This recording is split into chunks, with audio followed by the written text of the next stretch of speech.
Baru-baru ini Hizbullah merilis sebuah video di media sosial dan langsung menjadi sorotan publik. Videonya kemudian ramai dan beredar di aplikasi perpesanan Telegram pada Senin 22 April 2024. Dalam video tersebut menampilkan adegan dari operasi yang menargetkan perlawanan Islam kelompok Hizbullah. Diketahui serangan Hizbullah menargetkan sebuah titik penempatan pasukan pertahanan Israel di dalam sebuah rumah di pemukiman Metula.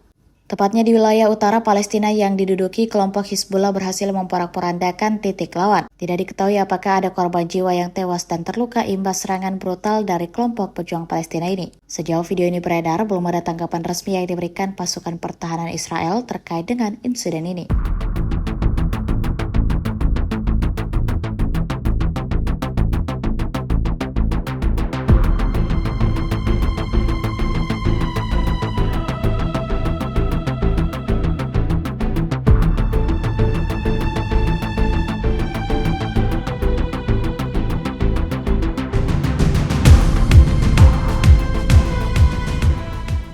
Download Tribun X sekarang, menghadirkan lokal menjadi Indonesia.